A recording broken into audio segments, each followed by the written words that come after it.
in this session is as follows. We're going to go through and do some ordering. I'm going to follow through basic transactions, how to do cash transactions, but also how to do delivery and pickup and quick service and all kinds of things like that. So that's really where we're going to be focusing on today. To transactions. Then I'm also going to talk about all of the different functions that are available within the transaction as well that you can do within there. So, taking a look at the order screen that we have up in front of us, I'm currently in the table service mode right now. I'm logged in as a user on the system, actually I'm a supervisor. So I have granddaddy master control of anything, and security will not be getting in my way of anything I can do. Just a quick recap in terms of the order screen for the table service. You'll see that I've got a number of different dining sections. I've got poolside, terrace, bayside, and patio, and just by selecting on any one of these, it will take me to the respective dining area for that, and I can select on any of the tables within there.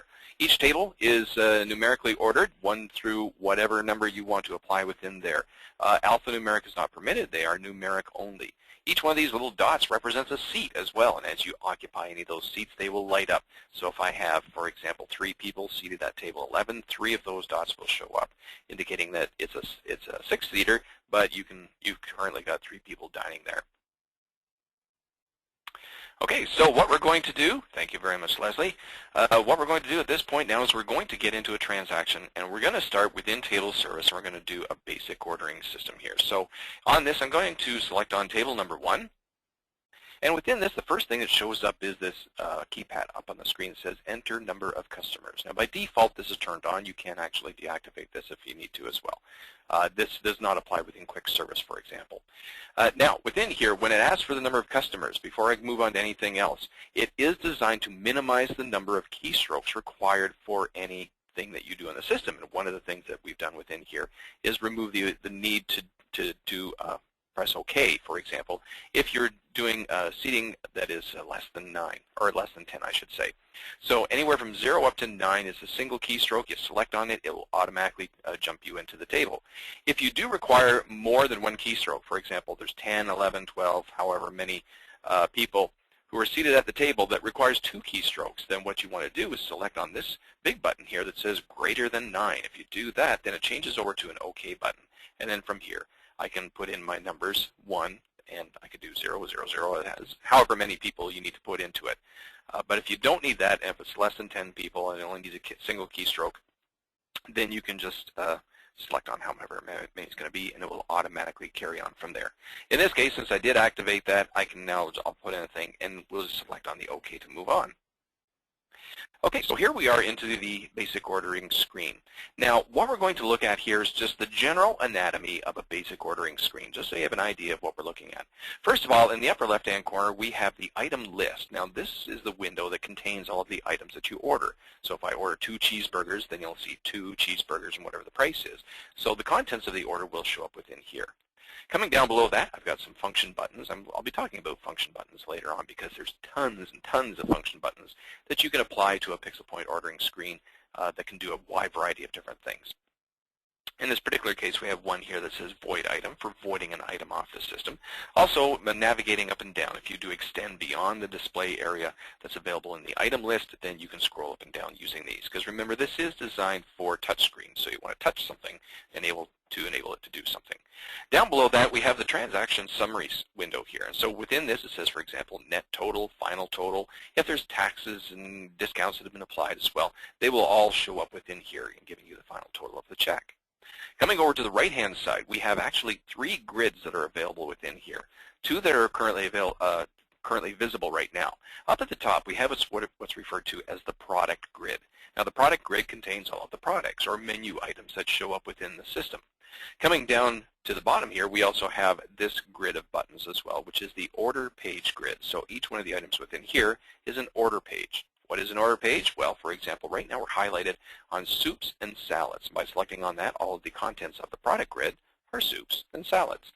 If I select on lunch specials, the contents of the product grid now changes over to things that apply to my lunch specials, dinner specials, and so on like that. So each one of these will bring up a whole different window within the product grid.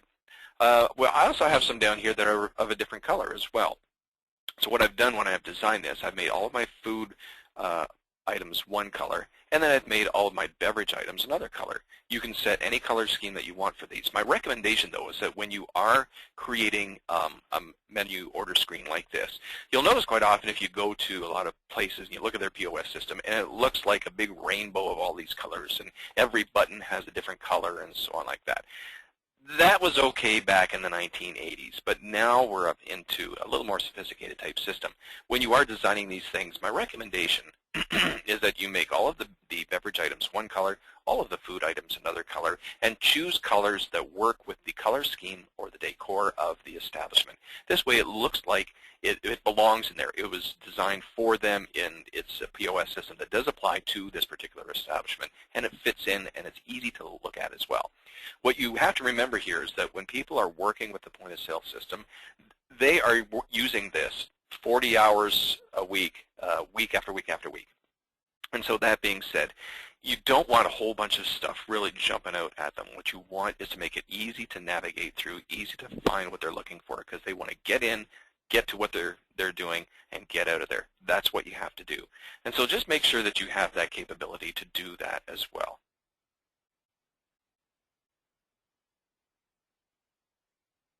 Okay, sorry for the pause on that. Dramatic pause.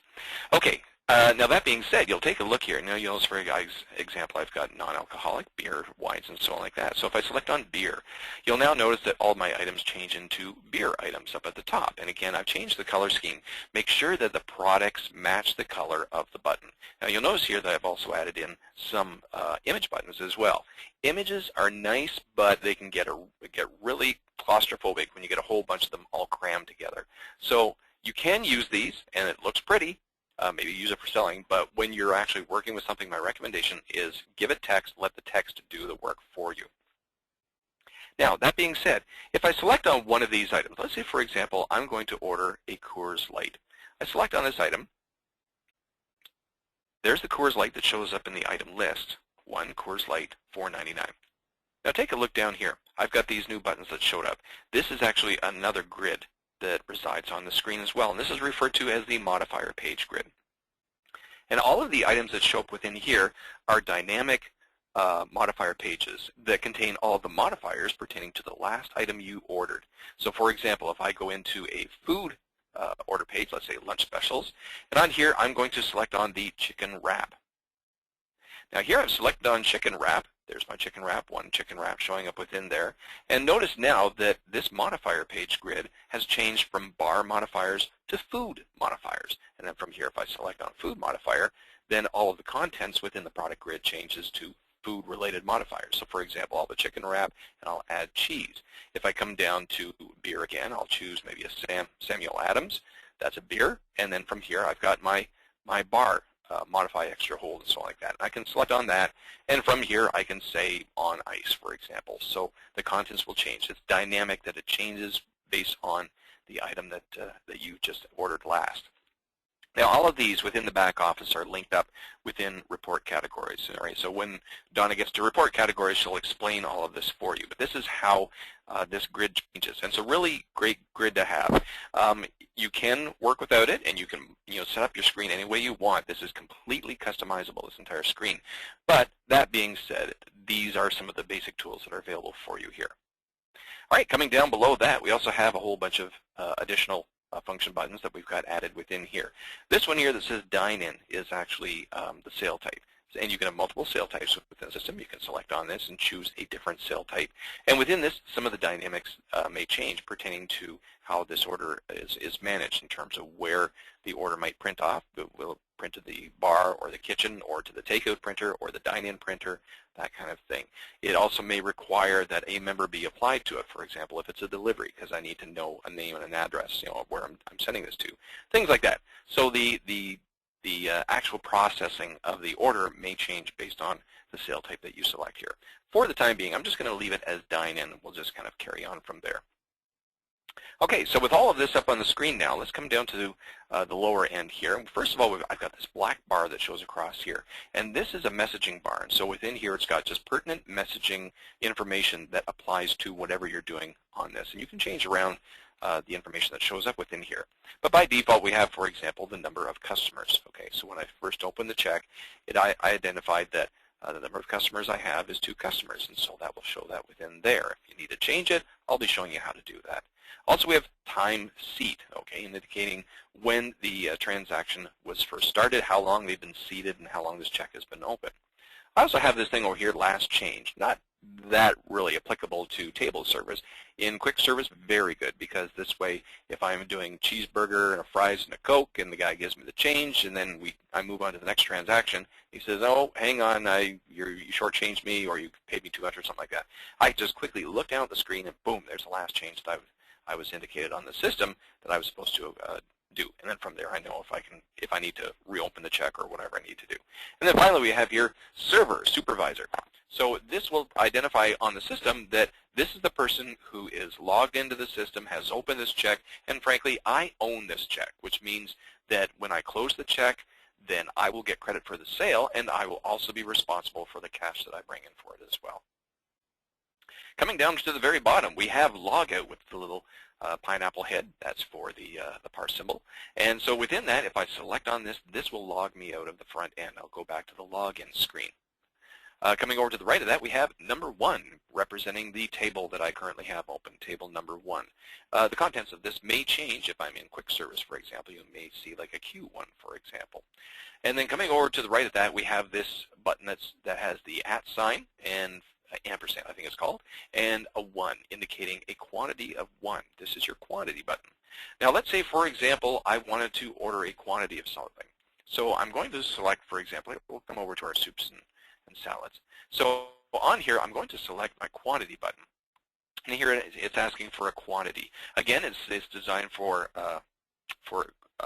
quick move ahead, so that minimum keystrokes, so that if it's less than 10, then just enter in the number and boom, it's got the quantity for that. I'll just put in 8, for example. So now it shows at 8. So there's my quantity for that. And I'm going to choose house salad. So here I have a quantity of 8 house salads and the total value of that comes to $31.92. So it takes whatever the value of the individual item is, multiplies it by 8, and there you have that within there. Now I'm going to do it again with a much larger one. So we'll go in here, and I'm going to do greater than 9. I'm going to put in, for example, 200. And from here, I'll select on a garden salad. Okay, so here I have now 200 garden salads. And you'll see within here the value on that is $798. Now, let's say, for example, I made a mistake. I did not mean to order 200. I meant to order 197. Then what you can do is just highlight on that item, press the void item, 1, 199, 2, 198, 3, 197. And there I have the quantity for that. Now, let's say, for example, I made a huge mistake. I only meant to order 7, and I overshot it by 197. Or by 190. So what I want to do is be able to reduce that down to either to 0 and reorder it, or bring it down to a quantity of 7. Now, a couple of ways you can do it. First of all, you can press void item 190 times. That will bring it down to 100, and that will bring it down to 7. Or I can select on the quantity button again. And in here, I'm going to put in a quantity greater than 190. So there's my quantity that I'm going to do for that. So I have a quantity of 190. And then still highlighted on that, I'm going to select on void item. And look at that. It just brought it down to a quantity of 7. So you can not only void individual items, but you can void in quantity as well. One more thing I'm going to show you pertaining to quantity before we move on with that. I'm going to select on this again, and I'm going to use greater than 9 because I'm going to use more than 1 keystroke. And on this, I'm going to put in, for example, 1.5. Okay, so I'm going to use some fractional ordering now. And so I select on that. I'm going to do a Greek salad. And here we have now 1.5 Greek salad, which comes to $5.99. So you'll see within this, and you can void in that in fractional ordering as well. So you can use the quantity button for single items. You can use it for multiple items, no limit to it. You can also void in single and multiple, and you can also order and void in fractions as well. So lots of flexibility that you can use there. Coming over to the next item we have here is Finish. Now, Finish is your finish screen or your settlement screen. Now, as I had mentioned earlier, you can completely customize this ordering screen any way you wish, and you can populate it with whatever you want as well, including quick close buttons. So I can actually design this order screen so that I can close to cash or close to a credit card or whatever directly on this screen, and I don't need to go to the finish screen. But if you did want to free up this real estate and make it available on the finish screen instead, then you just select on Finish. And here I'm now into the finish screen where I can go about settling all of this off. I should also point out that the entire contents of the finish screen are customizable as well. You can set this up to look and feel any way you wish. Now within here I have the item list showing all of the items I've ordered. I've got the summary information in here as well.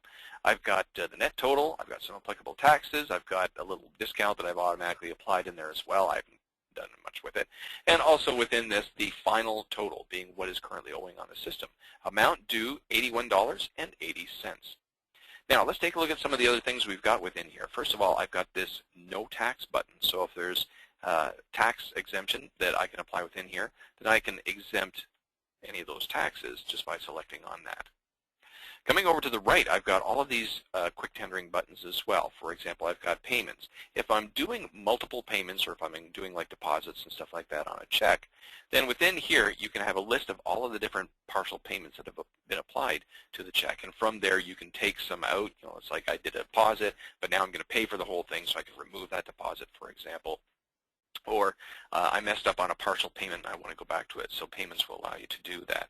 Now underneath this blank area here, I have not activated this, but there's actually a button by default that shows up in there called Add Deposits as well. So if I'm going to do a deposit, like for example, like a banquet, or maybe if I'm doing something like a credit card, someone's paying them by credit card, and they want to run a tab or something like that, then you'll have the Add Deposits within there. You select on that, they can put in their thing, and once again you come back to payments and you can apply it within there, or just tender it off at the end. Coming down below that, we also have Divide By. Divide By kind of splits the final total of the check without splitting the check. So for example, Leslie and I and yourself, we all go out for dinner, and we have everything on one check, and at the end we'll just split it evenly 3 ways. So I'll take a third, Leslie will take a third, and you'll take a third. Then here's our total for this, and we just go Divide By, and I can say 3, for example. And here now what it does, it takes that total and divides it equally by 3, and from there each one of us will owe $27.27. Just for the sake of rounding up and down, the last person will probably owe another penny or two. Nothing beyond that. It just kind of breaks it that way just to make sure it's clean. And of course, the system will allow for partial payments as well. You can do split tendering on this. We'll carry on more with tendering in a moment. Coming down below that, we have these quick close buttons, and I've programmed just a few of them in here. I've got 100, 50, 20, and 10. And you can go with other denomination breakdowns as well. Now this is for situations where if the customer gave me a $50 bill, okay, so here my payment for this is $27.27, and he just gives me a $50 bill. Now 2 ways I can do it. One, I can pop in using the keypad here, 50, and then I can use cash, or I can just hit on this cash button. Now because we're doing split tendering here, I'm going to do this, so I'm going to select on 50. And I've set this up for emulated print as well. So you'll see within here, first of all, there's the order that is actually printing off to the kitchen. There's the order that's printing off to the bar. And with this done, then I can also do print receipt on this as well. Print receipt is used for print check and print receipt. So you can set it up to automatically force that, or you can do it on demand by selecting this. I have also set up a little message as well, smile and say thank you, and the system can actually come up with messages like this. And so here we have now this person's portion of the check that shows up within here. So PixelPoint Restaurant, here's all the items and the partial payment that was applied for it. Ooh, there we go. And now, you'll notice now that I've got amount due $15.90. This is that person, we're still in that person's transaction. And so within here, that is what the person is owed out of that $50 that they gave them. Okay, so within there, that's fine. Let's move on to the next. Okay, now I've got $15.90 still owing on this, and then from there, I'll say a $20 bill. Okay, there's everything breaking down there, and the change due $4.10, and we're finished on that.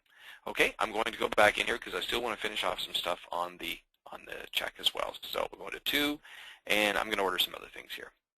Okay, so we're going to have some soups and maybe a couple of beers as well. So coming back into this, there's my order with all the information on it, and the amount due for all of this is $31.95. Now another thing you can do within this as well is I can put in, for example, $40, and when I tender it off, then it will calculate out the change, just like it did in the last thing that we saw. I'm just going to clear that out again. Now coming down the right-hand side, I've got a few methods of payment that I've applied within here. There's no limit to the methods of payment you can apply within the system.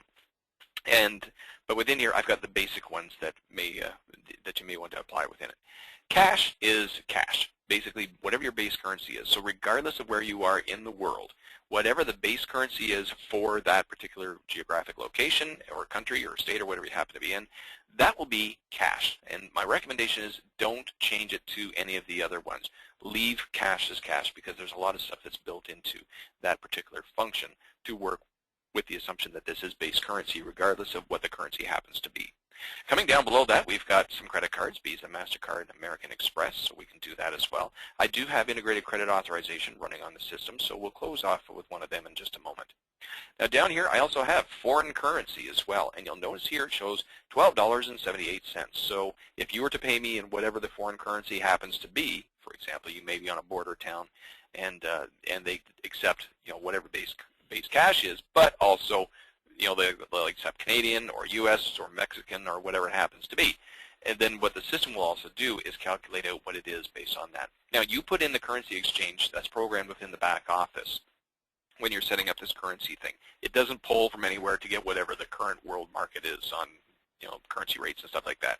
You just put that in and it will calculate based on that. I also have a method of payment called on account.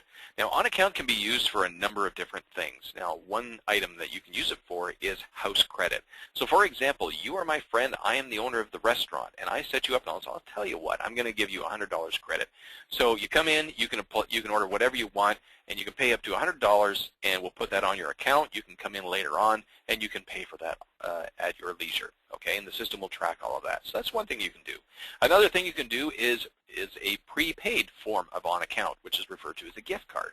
So a gift card is where you come in and you purchase $100, for example, on a prepaid gift card that you can use on this, and that still uses that same basic principle within here. So you can use on account for that as well.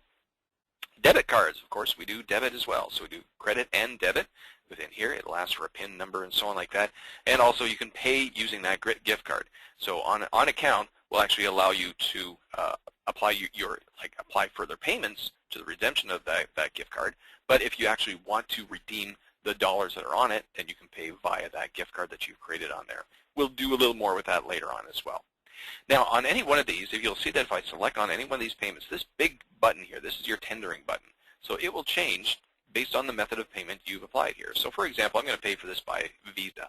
So on here, I got $31.93. I select on Visa, apply Visa.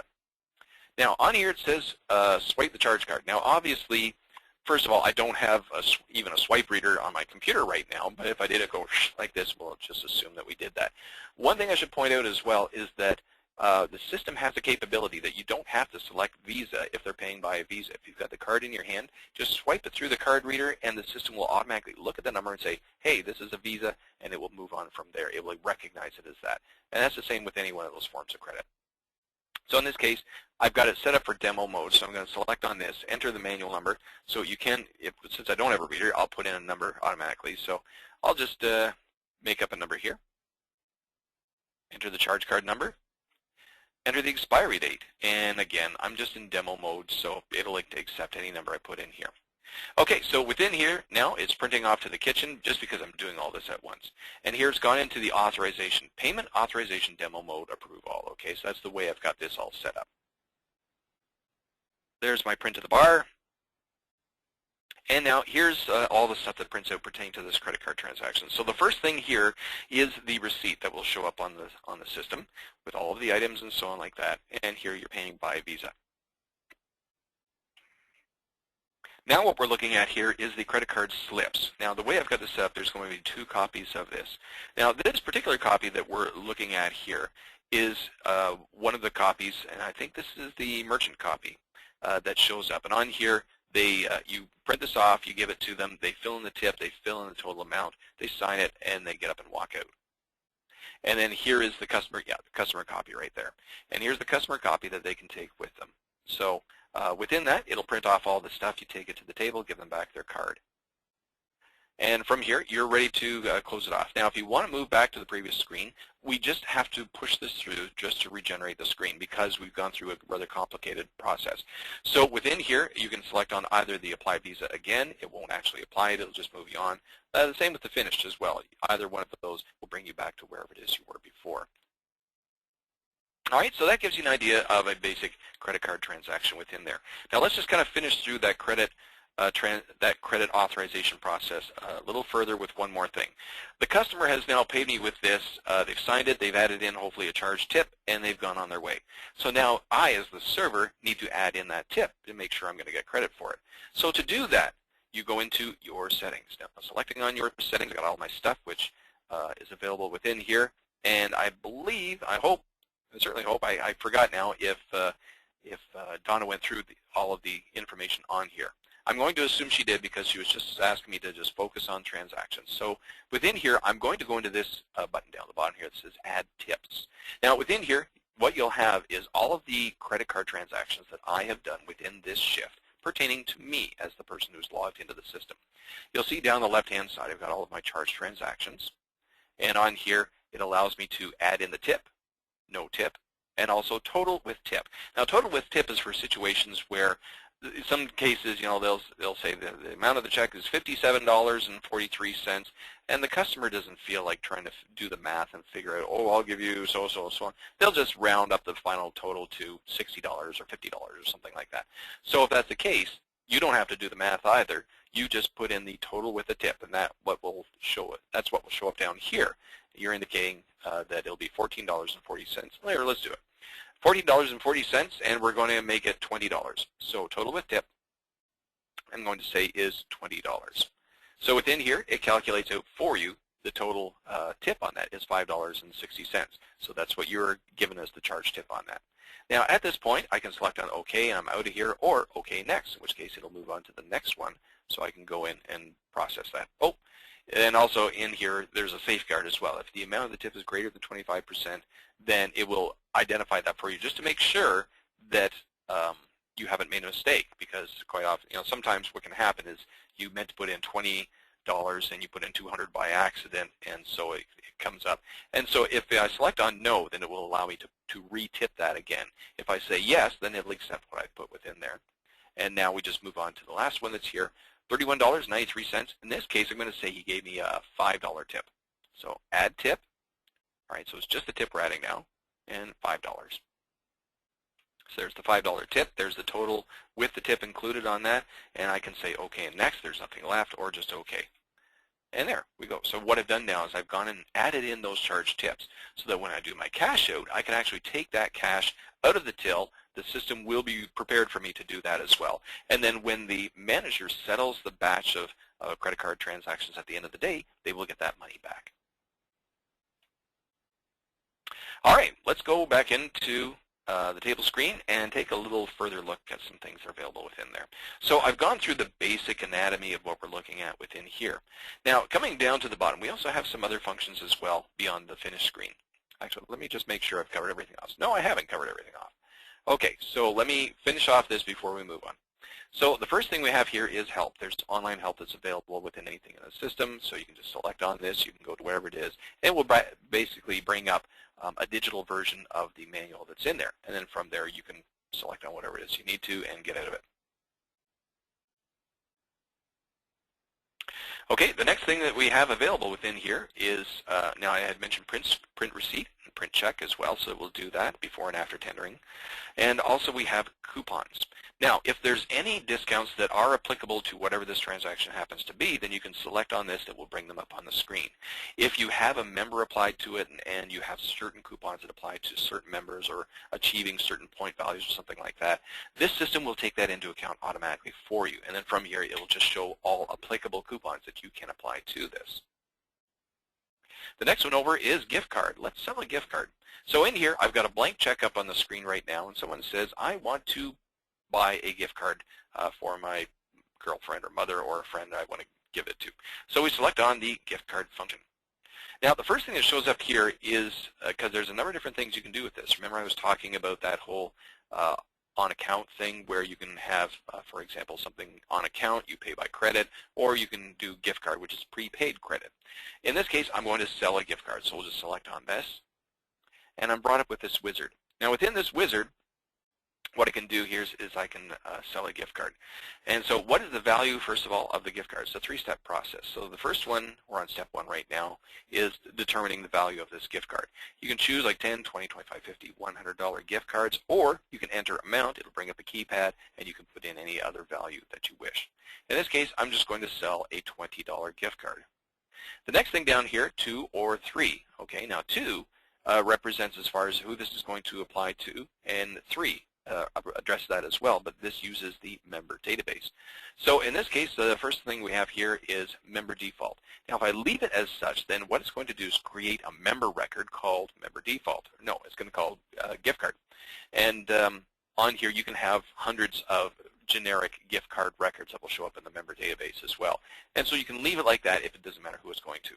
If I choose to select, then it's going to bring up the member screen, and then from there I can bring up a list of all my members, and I can say who it's going to apply to. In this case, we'll just kind of cancel on that. We'll just leave it as a generic one right now. Or, and now step number 3 is where we actually go through the swiping of the card. Now if the card is a member card that has a balance on it, then you can do that. If it's a pre-existing card, you can actually use that as well. And if it's just a generic card, like I've got a generic gift card that hasn't been programmed with a balance yet, then you can swipe that through, in which case then it'll match that up. Now what I'm going to do here, again, since I don't have a card reader, then I'm just going to go into manual enter, and I'm going to say this card number is 445566. Okay, so that's the number that, the swipe number that exists on this gift card that I'm going to put through. Okay, and on this now you'll see I've got a value of $20, quantity of 1. Okay, so you can have multiples of these. You can actually set up tons of these. So I can, because a company owner may, for example, come in and he says, I want to give $20 gift cards to all of my staff for your restaurant.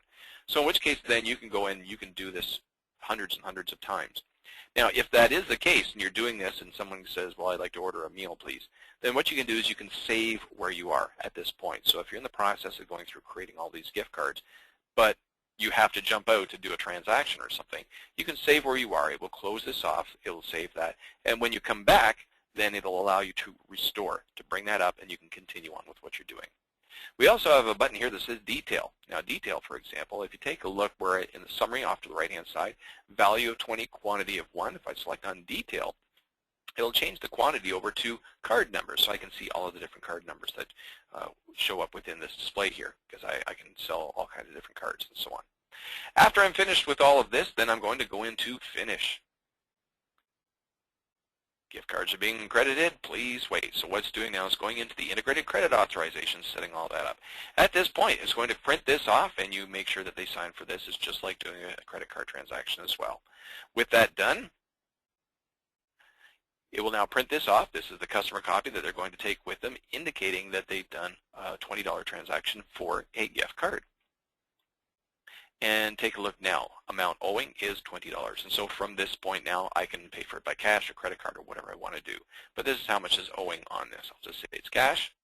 So there's a whole thing with the $20 cash that is paid for that $20 credit on a gift card. And there you go. Done. We just sold a $20 gift card. All right, let's go back into the screen again and jump into this. So we've covered everything off there. Good. All right, let's move on to the next thing, which is split checks. Very cool. So within here, we've got a table open right now. You and I are seated at a table. We're at table number 1 and number of customers 2, being yourself and me. Okay, so within here, we're going to order a meal now. So the first thing we're going to do is go into dinner specials. And you wish to have the chicken wings plate. And I am going to have the sea bass dinner. Okay, so there are 2 meals there right there. Just as a point of interest, before we carry on, take a look at the little M's that show up in there. Those are prefixes indicating courses, which you can also program within the back end. So A for appetizer, M for main course, D for dessert, those kind of things. You can program all of that into the system as well to indicate where you are within the dining cycle. Actually, let's continue on with that, just on a tangent for a moment here. Okay, so I've got these 2 meals in here. I'm going to leave the table. There's table number 1. There's the items printing off in the kitchen. And you'll see within here, I've set this up as well to indicate what course we're currently dining in right now, which is table 1, and there's 2 people, and they're on the main course right now. So all of this kind of information can be brought up. And if you want to see further details on that, you can come down to table info. And within here, we have all the things that Donna showed you before. And then from there, you can see, for example, the money spent or table info, duration, how long. So it's been going for a minute, for example. And also what course, main course. All right, so little things like that are available in there. Okay, we don't need any more on that. Okay, so what we're going to do is go back into this order now. So jumping back into this, let's also order some drinks. So we'll go in here, and I'll order a Coors Light, and you wish to have a glass of wine, so we'll order a glass of wine as well. So here's our meal that we're going to live with. Okay, so I'll go back into this. There, everything's sent off. Now, take a look at the screen right now. You'll notice that it shows up as a solid red. The reason being that it's currently a table that's open and I'm working on it. Okay, your table. Now, I'm going to go back into this, and they say, or we say to our waiter, okay, we'd like to have separate checks, please. Okay, so what you can do then is go down to split checks. Now, coming down to the split checks, we're now into the split check screen, and you'll see what is done here.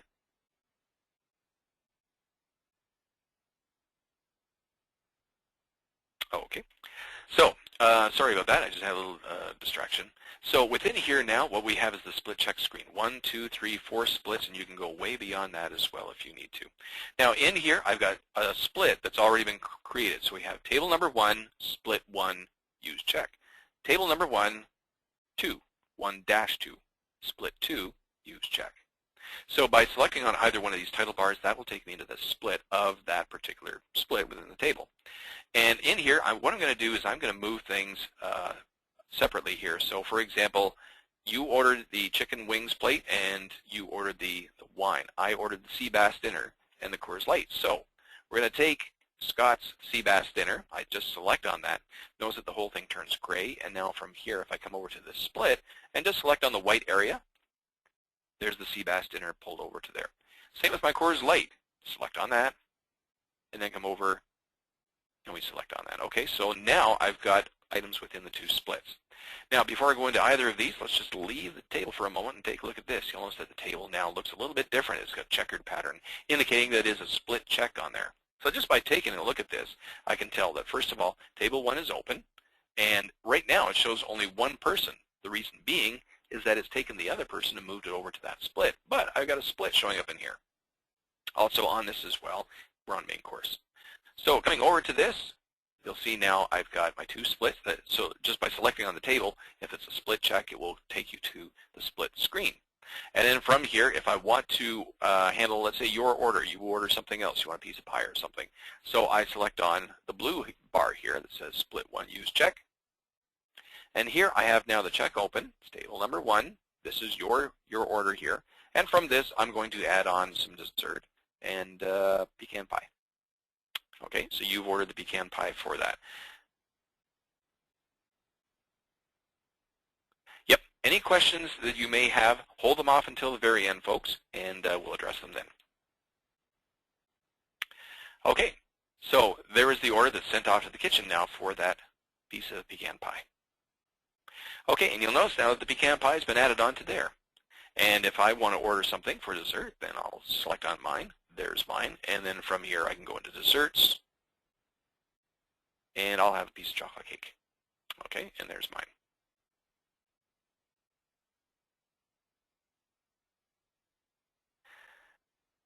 Okay, so there we have our 2 split check items right now. If a third person was suddenly came up and seated at our table and they wanted to order something else, all I have to do is just select on the white bar of an unused one, and I now have a third split that will show up. Enter number of customers, there'll be 1 in this split. The reason why the split will allow for more than 1 customer is, for example, let's say Leslie and I are on a date, and I'm not going to make her pay for her own, so she could be on her own split, but I'll cover that within mine as well. So it would be the two of us, you know. And so you and your friend are each on a split, and then Leslie and I are on the third split, for example. Now, getting back to this, okay, I've got this empty split. If I select on this, I'm in a blank check now, but I'm still at table number 1, split number 3. And so within here, Leslie, she loves corn chowder, and she feels like having a chicken wrap, and Leslie also wants a banana split because she's not on a diet. And also maybe she likes a cocktail, so we'll go into cocktails, and you'll see we've got all this up on here, and she'll have an after 8 cocktail as well. So there's all her stuff. We're going to leave the table. Okay, there's order printing off. And you'll see within here now, I've got Leslie's order, I've got my order, and I've got your order showing up within here. So there's the 3 of us showing up within there. Okay, other things we can do within split check as well. So coming down below, first of all, we've got combine all checks. So let's say, for example, I say, hey, guys, I'll tell you what, just give me all your stuff. I'll pay for dinner tonight. So you can select on this, and then from here, you're about to comply all checks, proceed. If I say yes, then it'll take them all and combine into one. You also have close all empty checks as well. So if, for example, Leslie's sitting here and she's got her order, and I'm thinking, okay, I'm on a date. What kind of schmuck am I? I need to get her stuff. I'll pay for hers. So what you can do here, first of all, is just select on her items and move them over. So you can move these things all over the place.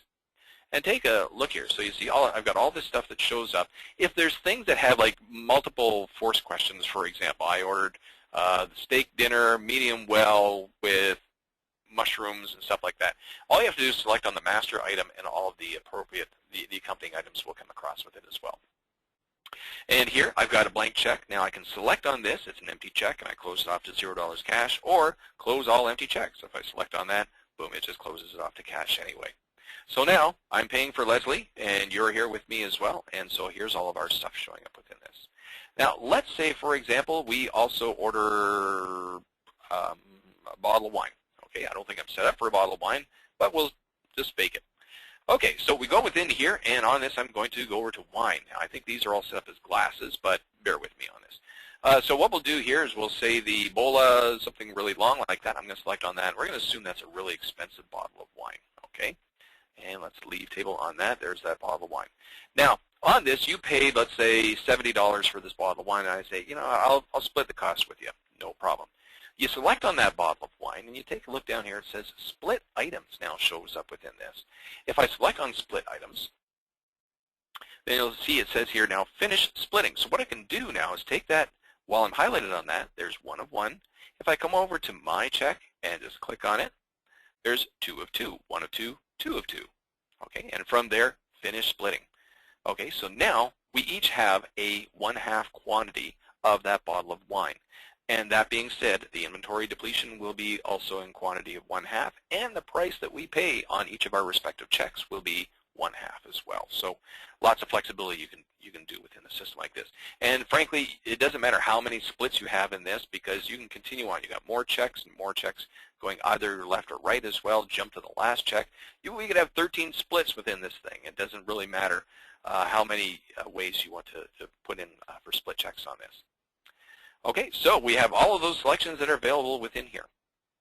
Now, coming down to the bottom here, we also have logout, self-explanatory, help, self-explanatory again, label. Okay, so here we are on split number 1, and what we're going to do, rather than see number 1, number 2, I'm going to select on label, and I'll choose number 1. And on here now, I'm brought up with this check up on the screen, and I can actually label it with your name. Okay. Here, let me just jump back out of this. Oh no, the reason, sorry, I yapped on that because I chose the wrong thing. I want to do functions. Then label will allow me to retrieve by label. Sorry, had a little brain fart on there. Okay, so what we're going to do here is we're going to select on functions. There we go. And now we have label, set number of customers, select all, and something like that. So within here, I'm going to select on label. That looks better. Okay, and on this, I'm going to say this is you. Okay, and we'll select on OK. Take a look now, and your check is now labeled as you. Let's go over to mine, and we'll do the same thing. We'll do functions, label, and on here, I'll say Scott. There, that looks a little bit better. And so you'll see we've got you and Scott showing up within here. Now if I select on label, because I may have a whole bunch of people in here, then I can select on the check by the label rather than by working with 1, 2, 3, and so on like that. Okay, other things we can do since we're into this as well. I'll select on functions. We have set number of customers. Now on this, Okay, I want to make sure there's me and Leslie on this, so I'm going to select 2. In which case, when I go into this check, it's going to show number of customers 2. All right, if I go into your split, oh, I should reset that one. Okay, so we'll come into that, and we'll select on that functions just to make sure that our seating count is correct on that. So that should be set to 1 now. If I come into this, number of customers 1. There we go. So I just had to make sure I took care of that appropriately there. All right, and leave on the print. There we go. Okay, so coming back to this, what other functions do we have available? Select all. Select all will be everything on the check. So this way, I kind of showed you item by item when I brought Leslie over, but if I did want to bring everything over, well, let's say from hers to mine, or one person to another or something like that, then by selecting on that, it will choose everything, and I can just click on it. All right, I'll do it. There we go. And then there's everything in there, and now you're paying for the whole thing again. All right, I'll bring this back over. We'll just do it item by item. And there we go. Okay, so we're back to where we were again. We also have print receipt. If I select on this, then it will print the receipt for that check. Take a look down the bottom here. We have print all receipts as well. So if everyone's getting ready to leave, rather than do it item by item, because we could have a table of 14 and they, of course, say separate checks. So if that is the case, just print all, and it'll print off all the receipts for each one of those splits. Okay, so that gives you a good idea of what that does. And of course, within anything, if you select on something and, oh, I didn't want to do that, then you can select on this button here, which is clear selection, clear move, clear whatever it is you happen to be doing. And it will just reverse that out. Okay, so that's everything within splitting a check. All right, let's go back into this now, and we'll go back into the main screen. And now we'll move over to the next function here, which is functions. Now, functions is a menu that shows up within a transaction. It's similar to the manager function screen, except this is all pertinent to the given transaction at hand. And you'll see within here we've got all kinds of information on this. Before moving on, just want to point out a couple of things. Down at the bottom, this is the same within the manager function screen as well. First of all, we have open date. It shows here as August 6th, which is today. And so what this does, it tells you what is the posting date for this sale. And this is important because if, for example, you run some daily reports and the customer says, hey, you know what, I'm looking at this thing, it's showing I've got 0 sales for today, but I know I've done sales and I've got stuff going on. Then what you do is you select in this and take a look. And if they forgot, for example, to run the end-of-day process last night or didn't go through successfully, then your sales may still be posting through to the previous day. So you just have to kind of keep that in mind. If you're ever troubleshooting, this is a good place to start if you're trying to locate where all your sales are saving to. Coming over to the right-hand side, we also have the version and build number you're working on. So if you ever call for support or anyone calls you for support and you need to know what version and what build of software you're working on, this pertains to the front-end software that they're looking at here. So I'm currently working on version 12, build number 2 for this for my Pixel POS at the front end. Okay, coming up here, what we're going to do now is walk through each one of these. The first one here is set number of customers. Okay, so set number of customers is to maintain an accurate head count. You'll see I was able to do it within the split check screen. You can also do it anywhere in the system as well using this function. So in here, instead of number of customers being 2, I'm going to make it a 3, and that will change the head count for that. Coming back up to this, we have transfer check. Now, transfer check allows you to transfer to another server. So, for example, I'm Scott the waiter. I'm working on all these tables, and I'm about to go home. So, what I'm going to do is Abby has just come on shift, so Abby's going to take over for me. So, what I can do then is transfer this check over to Abby, in which case then she will own it. She can get into it and do her thing, and I'll be washing my hands of the whole thing. The next thing here is move table. Okay, now you'll see right now I'm on table number 1. So what I'm going to do here is I'm going to select on move table, and Leslie and I, because we want to get a little intimate, so we're going to move over to table number 2. Okay, we're going to leave you sitting at table number 1. So I'm going to move to table number 2. Okay, and take a look now. You'll see I've got you sitting at table number 1, and I've got Leslie and I seated at table number 2. If I go into yours, it's no longer a split check now because I've taken that split away. So there's your order. You still have your half of the wine. Enjoy it. And me, I've got an attractive lady with me, and we're going to enjoy our half of the wine as well. So here we are at table number 2. So that's what the move table function does.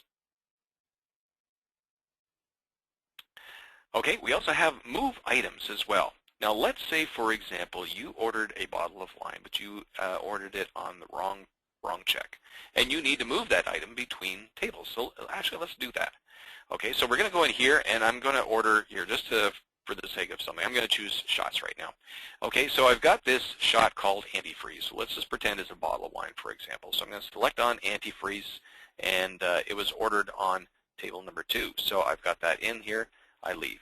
And oops, I made a mistake. I want to move it to the other table because it belongs to your table. So we go into here and we select on that antifreeze item. We go into functions and we have move items.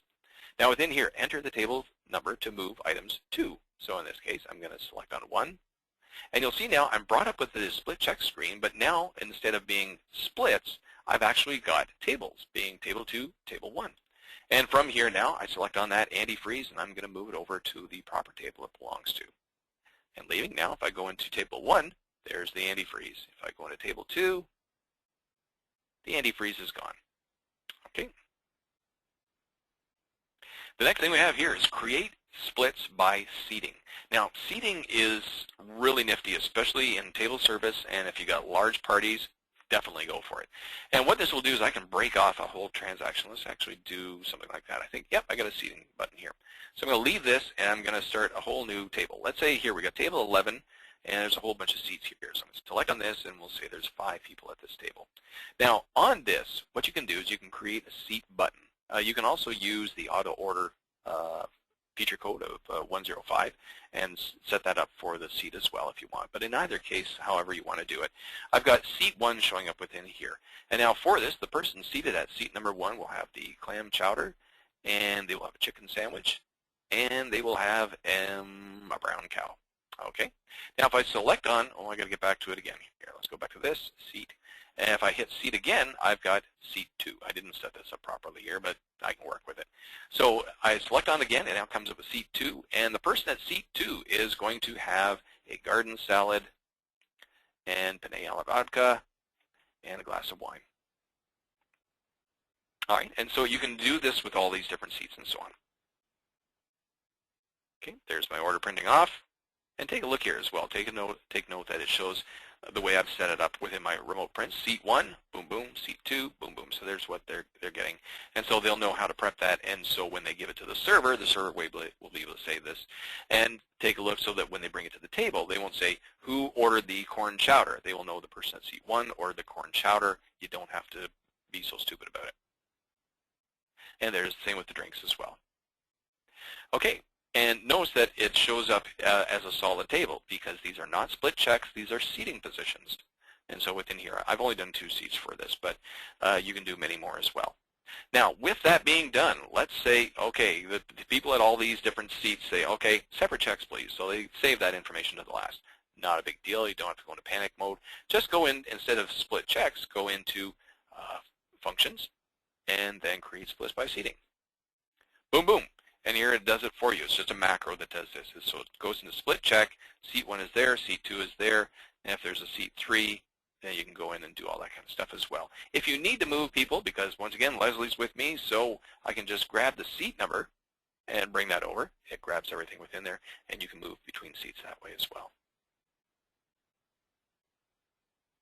Okay, the next thing we have here is stop all timers.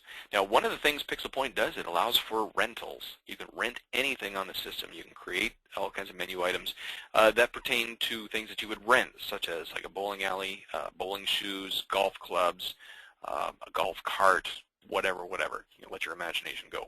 So let's say, for example, you and I, we go out to a club and we're going to play pool. So pool, for example, may be an item on the system. So you select on the pool table, and it's set up as a rated item, which is a rental. And so as time passes, it goes and does this thing. Now you and I decide, okay, let's stop playing pool and have a beer. So then what you do is with that rental item on there, accumulating its time and the cost for it as well, then you select on stop all timers. And what we'll do is it'll pause and halt all the timers that are on that particular check. Then we can order our beer and we can go for a drink and so on. And then when we're ready to play pool again, we just select another pool table and boom, it will start with a fresh rental on that pool table. How to make item. Okay, so this is a little function as well. Let's say, for example, all right, a couple of things you can do. How to make is really good for people who ask, if they have allergies and they say, is there nuts in this, or is there peanuts in this, or onions, or something like that, whatever they're allergic to. Then you can select on a food item, and then you can go into functions and how to make item. And if there is information on there, then it will show up. The same can be done, for example, with bartenders. Okay, so bartenders, they got a great big menu of all these cocktails, for example. Okay, and you'll see here I've got this little arrow going up and down. The reason for that is you can program in many more items that can fit than may fit on the screen, and it will just keep scrolling and scrolling through them and then bring you back to the beginning of the list. If they need to know, okay, how do I make an after 8? So I select on the after 8. It's now highlighted on there.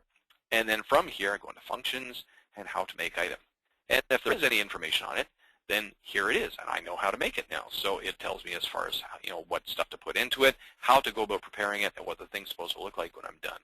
If I want, I can print this off and stick it in my pocket as well to indicate here's how you go about making it. It won't do the image, but it will do the text.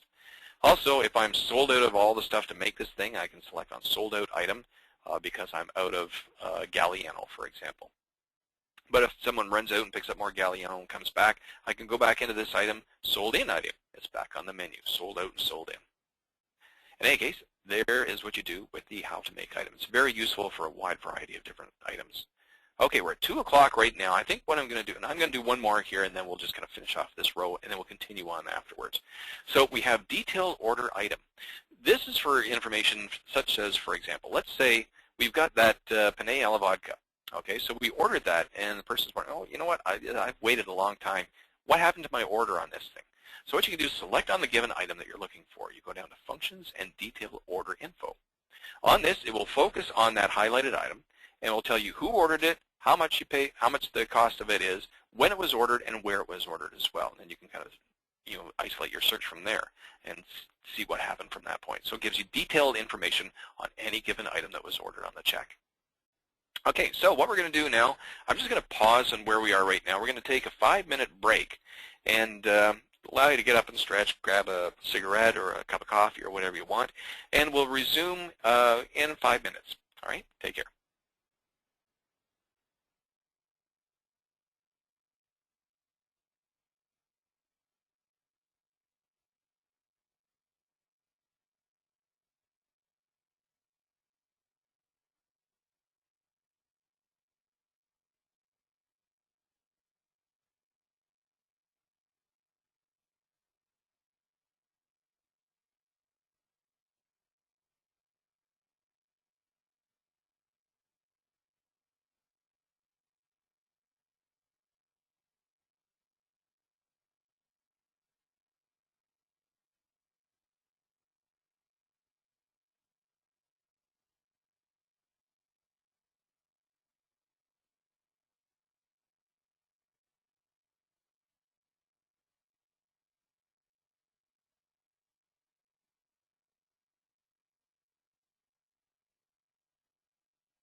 And welcome back, everyone. All right, I'll give you just a couple of seconds to get back in your seats, and we'll continue on.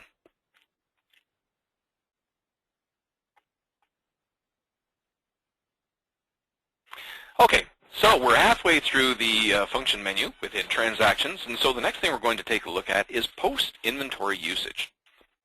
Now, you'll see within here, I've got all of these items that show up as 99 equals. Okay, I got a chicken breast, egg, and so on like that. Okay, this is for situations where you're applying inventory quantities manually within the front end. Okay, so what do I mean by all that? Okay, let's jump out of this, and we're going to go into a fresh transaction. Okay, here's the scenario. We're using inventory on our system. Now, the way inventory works, I'll give you like a really brief, I'll give you the 5-cent tour of inventory. The way inventory works is as follows. If you have a sandwich that you sell on the system, then you program in all of the inventory or the stock items that are used within that sandwich, being 2 slices of bread, a slice of bologna, and some ketchup, I don't know. And so that goes into it. Every time you order that bologna sandwich, then it will indicate on the system that it used 2 slices of bread, a slice of bologna, and some ketchup. And it will also deplete your inventory. If you've got it all set up and working as perpetual inventory, then it will deplete your stock of 2 slices of bread, a slice of bologna, and some ketchup.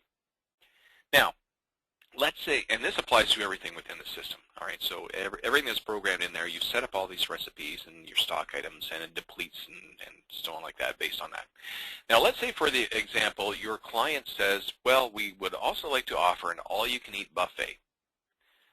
Then now the rules of inventory go out the window because there's no set recipe for an all-you-can-eat buffet. Every time someone goes up to the buffet and they order something, the plate's always different, not only with the customer, but for every customer that steps up there as well. No 2 plates are exactly the same depletion.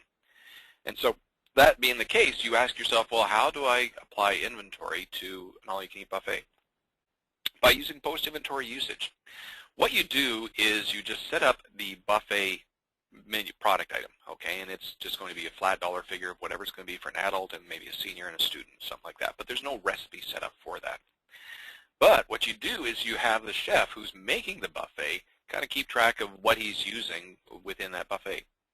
And at the end of the buffet, when everything's done, everything's closed down, then you go to the chef and say, Chef, what did you use in the buffet for today? And so he will either give you a list, or he will do it himself, or he'll tell you, whatever it happens to be. So in this case, then what you do is, first of all, you go into an empty check. All right, number of customers, 0, because we don't want to skew our numbers on that. And so within here now, I select on Functions, Post-Inventory Usage. And he says, for example, all right, I used 10 chicken breasts within this. So select on chicken breasts, number of units, 10. And so there, I've got now 99 equals chicken breast. Now, 99 equals chicken breast means that it's a recipe item. It is not an a la carte product with a price on it of chicken breast. This is the actual inventory item. You'll see down here the total amount owing on this is 0.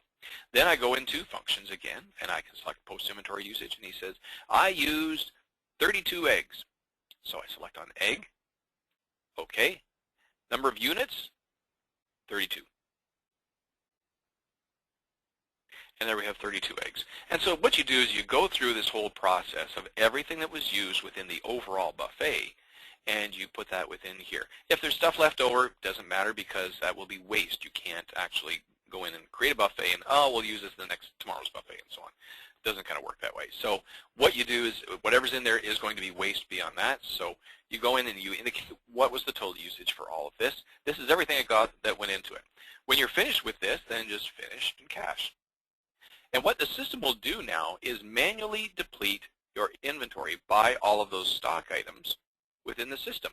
And so it brings all of your stock levels back into line again, because what you've done is you've created a transaction that indicated, here's what I manually used within this buffet, and that is now manually pulled.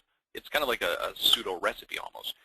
That's what it's actually pulling from your inventory. So all those stock levels will be brought back into line, and you're all set, ready to go again. So that is post-inventory. Oh, let's go in there. So that is post-inventory function, or inventory usage. All right, the next thing we have here is easy, add new item. Now this is really more of a selling feature, so any of you salespeople, you might want to keep an eye on this. If you're ever competing against someone like Micros or Aloha or something like that, and they're claiming how easy their system is to learn and function, which is not true, then what you can do is kind of show off with this thing. Let's say, for example, this is really good also for emergency programming on opening day for things you forgot. Okay, so in here, I'm going to go into my dinner specials, okay? And in here, I've got all of my stuff in this, and the person looks at the menu and says, I'd like to order the lobster dinner, please. And you think, oh boy, we got a problem here. So I'm in this, and they've already ordered some stuff. We don't have lobster dinner there. We forgot all about this. So we need to add this in on the fly. Now, there's security authorization that is required for this because you don't want just anyone to do this. But I'll show you how to use this function. First of all, what you do is you have the blank grid up in front of you here. And where would I like that lobster dinner? Well, I'd love to have it right in that space right there. So what you do is you select that non-existent button. Okay, so this will identify where it's going to go. Next, we go into Functions, Easy Add New Item. And in this, now it's going to walk you through this little wizard of creating this thing. So the first thing here is enter item description. Okay, and you're working with a touch screen, so that's why it's all set up like this. Fortunately, I have a keyboard, so I'll say lobster dinner. Okay, so you type in all that kind of stuff. Okay. The next thing is, what is the price of this item? Well, the lobster dinner, I look on the menu, it says $32. So $32. Now, the next thing that shows up here is select item type. Now, we have all of these different types of items that are available that you can program in as products on the system. This is why we call them products and not menu items, because menu items is very limiting to just the first couple. Whereas we have all these other functions that you can do within it as well. And Donna will walk you through all of these when we get into the back office programming. Right now, anything that is food and beverage that you would order off a menu, that is an ordering product, and it's got a price on it. I'll just tell you one more here. Option is modifier. Okay, so these two, this is the main item, this is the modifier for it. So in here, the lobster dinner is an ordering product. We select on that. And now we have report category. Now, report category is basically the classification for this, where you have, this is for not only for reporting purposes, but also there's a lot of programming that it inherits based on what you select here in terms of taxes and modifiers and so on like that. So in here, I'm going to say that this is a, was it a special or, yeah, I think it was a special. We'll say it's a special anyway. Okay, so in here, it's one of my specials. I'll select on OK. Now we have this.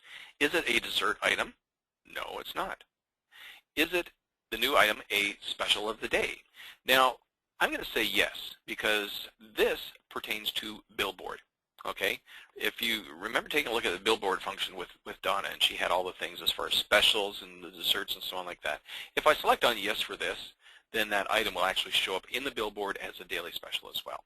Now, having done that, take a look now. The system has created this item for me right on the fly in the middle of a transaction called lobster dinner. If I select on it, lo and behold, I have a lobster dinner for $32, just like I programmed in there. So I did that not only within the front end, but I did it within the middle of a transaction as well. Very nifty thing to have. And so that is what Easy Add New Item does. And it's a really great selling feature as well. Coming over to the right of that, we have charge gratuity. Now, there's a number of different ways that gratuity can be applied within the system, auto-apply gratuity, forcing gratuity, that kind of thing.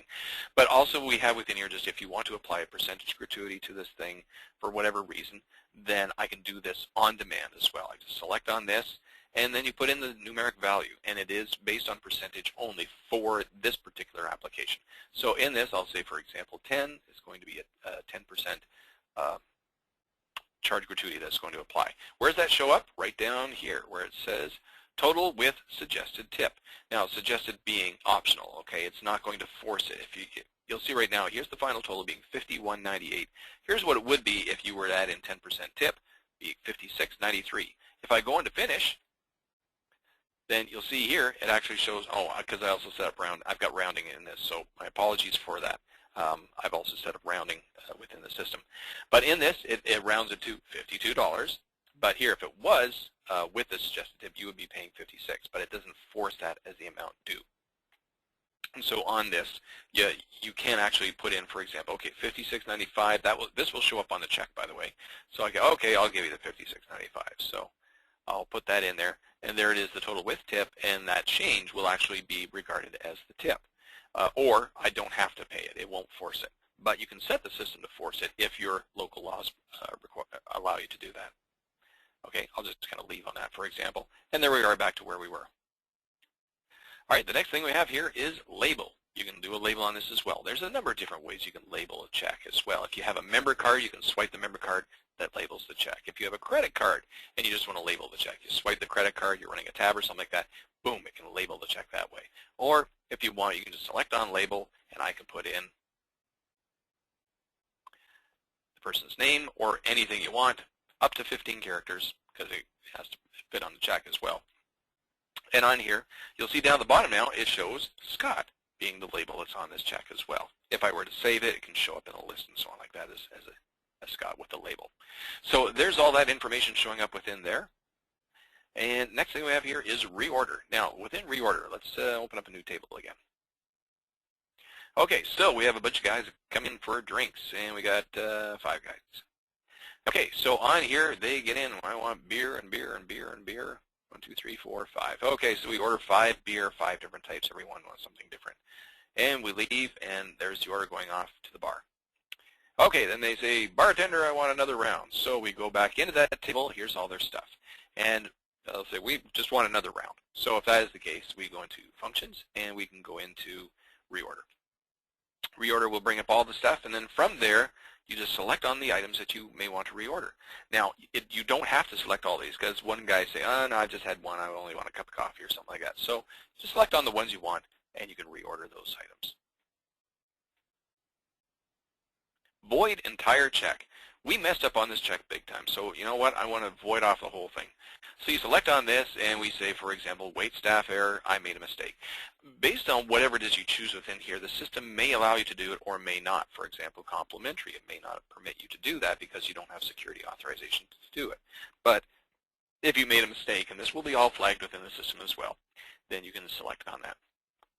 So within here, it took all the items that have already been sent, and it is now going to void this down to 0. Take a look. You notice all the items that I had not sent off yet, but I was in the middle of ordering. It now cleared them out. So basically, it takes care of all that for you, even if you're in the middle of ordering stuff and, oh man, I've messed up. I need to start all over again. Then you just select on that. It clears all down to 0 for you. Then you just tender it out, and you can start all over again. Member delivery. Select on this, and it will bring up, now I've set this, I should point this out as well. I've set this up for quick member retrieval. This is something you can do. If whenever I hit on member, for example, I want it to be able to look up by a number of different things. And you can look up, for example, by a card lookup, by a phone lookup, all that kind of stuff here. See, this is what comes up by default. Okay, and then from here, I can create a new member. I can look up by a member card. I can look up by last name, which is why I just brought up there. Also by company find as well. So you can select on any of the companies that you've got and bring it up that way. Or telephone find, telephone being the phone number for the customer. Telephone find is probably used most commonly when it comes to like pizzerias, for example. You call up for a pizzeria, and I'd like to order a pizza, and delivered to my place. If they have call displayed, then they'll have it automatically with you, or they'll say, okay, what's your phone number? And so you pop it in there, and then they'll retrieve your member record that way. But in any case, I've set this, and you can do a quick retrieval by any one of these, so you can just save on a keystroke. And I've set it to automatically look by last name. So within here, I've got, for example, Scott Dunlop. Here's the member right here, and I can select on this. And now in this, I've got all of this information pertaining to Scott Dunlop. And when you create a new record, it can do all this as well. So I've got first name, last name, the company as well. You can associate a company, and also member groups, different groupings of members, and you can have different incentive programs for that. Coming over to the right, I also have phone numbers as well, so you can pop in all those different phone numbers and email address for the person as well. Down here, we also have is gift certificate. Now, if this particular member record here has a prepaid balance on it, then this will indicate that it is a gift certificate. So if it was created using the gift card function, then that will be automatically checked. And that will affect the information that shows up within here. Now, I'm Scott, the member, who's a friend of the owner, so he gave me a $500 credit. I've used $6 so far. Coming down below that, we have address. We have all my address information, unit number, buzzer code, delivery zone as well. If you're doing deliveries, then you can actually break off your delivery deliveries to different zones or different areas. In this way, I can have one delivery guy handling the east end of town, one handling the west end of town, that kind of thing. And also directions how to get there, so that when they print this off, the driver will actually have instructions on locating where I'm situated as well. And also city and the state and postal or zip code in the country as well. I also have some other information available along here as well. First of all, we have ship to. This is one of the things you can activate within the system using policies. And in here, if I have multiple addresses that apply to one member, then I can actually set them up within here. So for example, I'm a pharmaceutical rep. I buy lunch for my customers, and I want them delivered to these different places. So if that is the case, then I've got ABC client, here's my contact, here's where they're all located, and so on. I've also got XYZ company as well, so there's my contact and all wherever they happen to be as well. And there's no limit to the number of different things you can put within here. So I may have an address for the office, one for home, one for my girlfriend, one for my girlfriend's best friend who she doesn't know about, and all kinds of things like that. So you can actually put all kinds of stuff like that in there. We have statistics as well. Statistics will give you information. It will automatically populate itself based on the activity of this member. So in terms of number of deliveries and visits they've had, when they were last in, and so on, all that information will show up within here.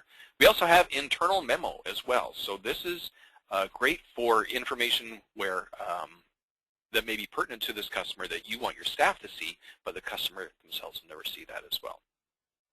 Coming over further, we have other, and so within other we have, for example, picture. If there's a picture of the person that you may want to apply, then you can have the person's picture show up within here. And this can also be relayed across to their card if they have like a member card. You can select on a signed card, you can swipe it through, you can do all kinds of other stuff like that with it as well. Also, we have the company they're associated with, so you, I didn't set up PixelPoint with it, or PAR within there, but you can have that all within there and some other information on that as well. We also have future orders as well. So within here, if you are applying a future order, I'm going to order 3 pizzas and I want it for Friday at 6 o'clock. Then I can actually go in here and use the future order function to be able to do that. You just select on schedule, you identify when you want it for, and then if it's allowed, based on your program that you've put within there, you can have that show up. Also change the processing time. Okay, if I order 1 pizza, it will be ready 15 minutes before the scheduled time. If I order 5 pizzas, I may want to change that processing time to 45 minutes or something like that. Order from history. So within here, my last order, second last order, third last order, I can select on that. And if I had anything in there, which I cleared everything out. So, okay, there we have something here. And so here I've got what I ordered, my second last time, and I said, oh, there was a really great bottle of Heineken or some kind of meal or something like that I ordered. I can't remember what it was, but it was really great. So you bring it up and reorder that way, and that will be added to your check as well. And then, of course, you've got the balance that's due on it. So we have all this information, and then on here, you can select on Use Member. If I select on Use Member, I now have Scott Dunlop showing up down here. So I'm Scott Dunlop, the member who's associated with this check. I handle all this stuff, and there's the Heineken from my previous order that I've added on there as well. Okay, so that's everything that's available within Member. There's lots of other nuances that you can apply within here, but this gives you a good idea in terms of what you can do with all of it. All right, so that is everything within conventional table service ordering. And from here, I'll just, I'll pay for it by credit card. Okay, so, no, actually, I'll tell you what, let's pay on account because I've got the member associated within here. And I've got still $496 available, so I'll select on account, apply on account. Yes. Would you like to use the current member account? I would indeed. And so here it goes in, and here's my order, payment approved. And we close that off. Here's my check. Okay, so we voided everything else off, so we just have the Heineken that show up within there, $4.50. Close that. There's my thing. I can sign on that. I can also tip on here as well, and that tip will be deducted from within my on account as well. And here's the customer copy. Okay, so there we have that. Now, let's go in and take a look at the Scott member record now. So I'm going to just go into this again. I'm going to go into functions. I'm going to go into member. I'm going to take a look at Scott Dunlop again. So we'll just say OK. And take a look up here now. Available funds, $489.50. Amount due is now $10.50. So it has actually taken that and deducted that off. And so now I actually owe money on this. Now let's say, for example, this is, I want to pay it now, all right? So it's another day I come in, and I want to square up my bill because there's actually an invoice report within the back end that does pertain to invoicing of members. So $10.50 is what I owe on this. So I'm going to use member. So here I have now a blank check up on the screen. I got Scott applied to it. I'm going to go into finish, and I'm going to say on account. Oh, I forgot what it was. $15. No, $10.50. Okay, $10. I'm going to just, well, I'll just say $10.50 anyway, even if I'm wrong. Okay, so $10.50 is what I'm going to pay on this, and I'm going to pay on account. Now I've ordered nothing, so I'm just giving money on this. Apply on account. Do you want to sell a gift card? No, I'm not selling a gift card. What I'm going to do here is collect payment. Okay, so I'm going to select on that. Would you like to use the current member account? I would indeed. And so within here now, if there's anything pertaining to this, I'll say paying up. Okay, so here I'm scoring up the bill on this. And so now it shows $10.50 owing on the check. Here's all of my stuff printing off indicating proof of payment for this. I'll close that off. There's my copy of the proof of payment. And payment approved. So that's all been now removed off that check in terms of what I owe. And I'm going to just pay by any method of payment. I'll just go cash. And there it is, all paid up in cash. Look at this, current points balance, 0. Current earned this check, 0. Points redeemed, 0. So you can add in all kinds of member information into this as well. And on this, on account, $10.50, paid cash. And so now, if I go into, I'll just go into check again, and member, and I'll go back into Scott Dunlop again and take a look. Hey, I got my number right too. So here's $500. So I'm back up to my full limit, and I've made a payment on that as well. So that's how you go about applying payments to member accounts. Okay, so that gives you a pretty fair idea in terms of what you can do within conventional ordering on this. Some of the other things we're going to take a look at now are just kind of variations of this. And the first thing is going to be taking a look at quick service and seeing what we can do within here. So I'm going to sign in as a quick service person. So here I'm in quick service. Take a look right now. I don't know who am I. I'm Abby. So I'm Abby, the bartender, for example. And you'll take a look here. You'll notice that it just brought me right into a check. It didn't actually jump into the table service selection. And so within here, basically, I can just start ordering things directly on checks. So for example, we'll go into beer, and you got a Miller Lite and San Miguel. Okay, so we got those two beers on there, and from this, we're just going to say pay cash. Okay, excuse me being assigned to a different drawer. Okay, and there we go. And in doing that, now it just cleared off that check, and I'm moved on to the next one as well. So you can, it's just beer cash, burger cash, this is quick service as well. So you can use it for food, you can use it for alcohol service as well, anything like that. Other things we can do within this as well, we have get check. Okay, so here for example, and this can be used in food service, it can be used in table or in beverage service as well. So in this, let's say I'm working the burger counter. So let's go into grill items. So I got some stuff here. So the guy orders a home burger and a banquet burger and a big burger combo. So there's all the different hamburger stuff in there. And I may have some drinks and stuff like that as well. So here's the order. And you can normally go finish in cash or finish credit card or something like that. You can also modify this screen so that you can just tender them off directly within here without having to go into finish screen. But other things, excuse me a moment.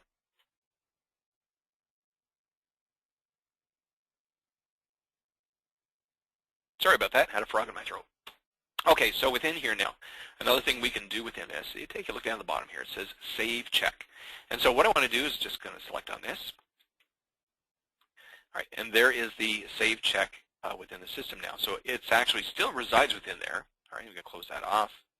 Close that off. So it prints off to wherever it is it's going to print to and so on. And in this, I can go in and I can order some other things, and close off transactions and so on.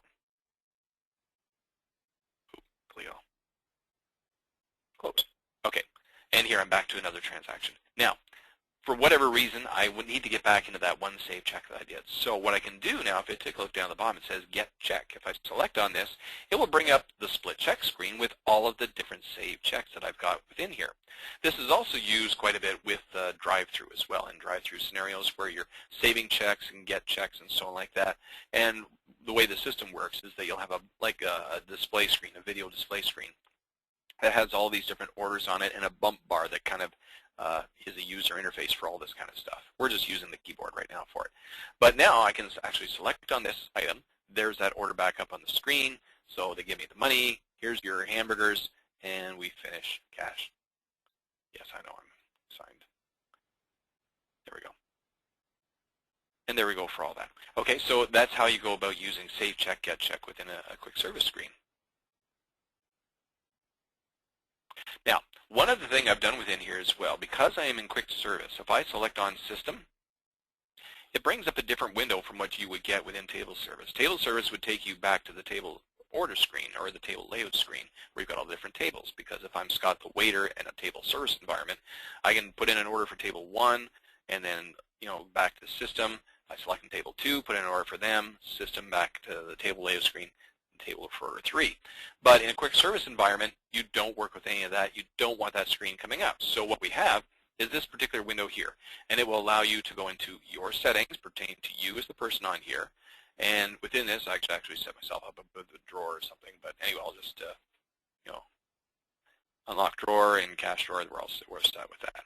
Okay. And also, if I go back in here, I can go into Billboard. Okay, so within Billboard, here's the message for everything Billboard. Here's my daily specials, including the lobster dinner I just programmed in. Here's my desserts, and here's my items that are sold out.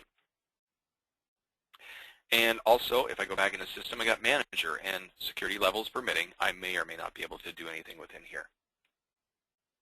So that's some of the variations that you can do within this. And as I said, within the screens, you can set them up any way you want. You can have a quick order screen versus a table service screen, both within the same establishment. They can look completely different and function differently as well. All right, so that gives you an idea in terms of the difference between quick service and table service, very briefly. And now let's take a look at another variation on this, which is delivery and pickup. So what I'm going to do now is I'm going to sign in as another person. I'm now set up as a delivery order taker. So here I am in the system. Is a whole different system interface for this. The delivery order taker, let's say they work in an establishment that, let's say it's, let's say pizza, okay? So I'm Scott the pizza person. I'm sitting on the phone rings. Ring, ring, ring. I'd like to place an order, please, for delivery. So this is what shows up on the screen. I've got all kinds of different tabs and windows and stuff like that to show up within here, giving me an idea of what's available in this. I have current, history, and future orders. Current is all of the delivery orders that are currently in the queue on the system. So if there's anything to be delivered, they will show up within here. History, if any delivery orders that I have actually created and they've been delivered and so on. If someone calls back and says, hey, I got a problem with this order or something, you can select on history and bring up a list of all those orders. Future orders. If someone says, I want a pizza and it'll be for Tuesday at 5 o'clock. So it hasn't quite arrived yet, but all of these upcoming future orders will show up within here. You can select on them and make last-minute modifications and so on before they print off. We also have functions in here as well, things you can do such as printing the receipt on it, canceling the delivery. So the guy calls it, I changed my mind, I'm going to have Chinese food today. And so you can cancel that delivery. Map, in which case then the delivery drivers can select on this. It will actually map out their route for them, and they will see a manifest of all the different deliveries they're making, and that will match that up with what shows up on the map, and they can just follow the map. Also, show hide columns as well. So if there's any stuff that you need to take out that's showing up within here, you can actually remove that from there and close it off. Off to the right-hand side, we have all the different filters that are available within here as well. First of all, we have inquiry. Inquiry means that you've done an inquiry on a member record without actually opening a check. Okay, so for example, Scott Dunlop shows up and he says, oh, I've moved to a new address. Can you change that for me? So rather than open a new check to make that change, I can just use the inquire button down the bottom. It'll bring up a member screen, and then from there, I can pick on his record, make changes, and so on. Inquiry will actually filter on those inquiries that I've done. Your trans being you as the person who's logged in here as the delivery order taker, because you can have multiple people working on multiple orders at the same time. You call up and you may get operator 1, 2, or 3. So if that is the case, they will all be showing up within here. You can filter specifically on yours. All delivery orders, all en route. all delivery orders that are currently in the process of being delivered. So for example, the delivery driver has grabbed the order, thrown it in his car, and boom, he's out on the road. We'll talk about that shortly. And you can see all orders on here that are currently in the process of being physically delivered. Waiting. All orders that are currently waiting, so they haven't been picked up by a driver yet. So they're in the queue, they're in the process, and so on. This is the default setting that will show up within here. Pickups. Total pickups. This means that people who are going to be coming in to pick up their order, and we'll take a look at that shortly. And then Carla. Carla is actually a delivery driver, how long she's been on the road, and what are the specifics pertaining to Carla as well. We have page up, page down, depending on how much information happens to show up within here. Coming down to the bottom, we also have some information here. Delivery. This will show all of the specifics on a delivery order, the specifics on any order that you select, the payments that were applied on any transaction, and a legend of all the stuff that will show up within here as it's all populated within here. Right now I don't have anything, so there's nothing to really show up, but this will tell you what all this represents. Also coming down to the bottom, we have logout, self-explanatory. New check. I'll get into this in just a moment. And also quick order. If you're in the middle of this and someone walks up to the counter and says, I'd like to place an order for whatever, a lot of places do that. So if that is the case, I can select on quick order. And what it does, it just opens up a check. You can do all this stuff. You can save the check and so on. So you can process that right on the fly.